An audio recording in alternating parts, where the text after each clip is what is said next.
Chernobylite is a sci-fi survival horror game that is in early access at the time this video is being made. It is set in the Exclusion Zone around Chernobyl, and the map design is based on actual 3D scans of the area to create a more realistic environment. But how does the game stack up right now? This review is just my opinion, but I'm going to try and give you as much unbiased information as I can. To start with, I see a lot of elements from your standard first-person shooter games that people will like.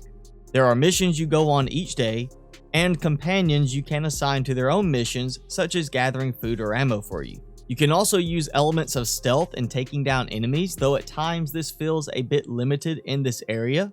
Not to worry though, the devs have already announced a new addition coming to this aspect of the game.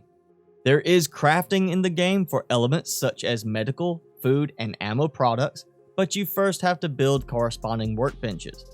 That brings us to the building side of the game, which is more about building in your already set base rather than building your own base somewhere in the world. This could always change before full release, but for you base building players, this may not be enough for you. Gunplay is pretty standard, except for a glaring difference from other FPS games like Fallout.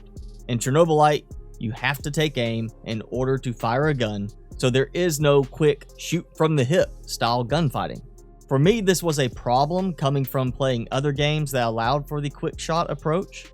There were a few cases where I was injured more than I should have been, simply because of trying to quick shoot my gun out of habit, only to throw a slow punch instead.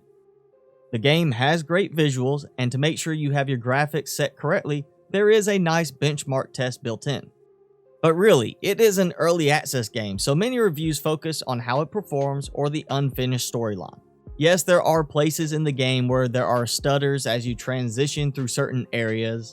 Yes, there are bugs in the game like terrain glitches and AI issues. But are these issues really that bad? In my experience, the answer is no. Chernobylite has been better on performance than quite a few early access games I have played in the past. Some of these have gone on to be great, polished games, so with that, I have high hopes for this game. Of course, there are bugs in the game, but hey, it's early access. I recently played a full release game where I experienced maybe 5 times as many bugs and performance problems in it than I have in Chernobylite.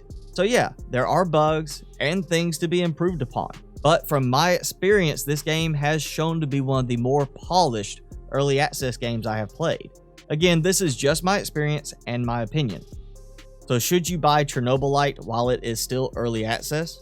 Well, if you like this type of game and can handle a few growing pains as the game develops, then I say yes, you should buy it.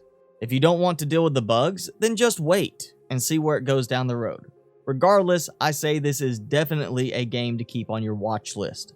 The devs are posting weekly updates on what they are working on and are regularly releasing updates for the game. These updates will add new things, tweak other things, and of course maybe break some things. But in the end, the devs are clearly working to make this a quality game. So take from this what you wish, but for me this has been an enjoyable game experience, and I expect it to only get better as development continues.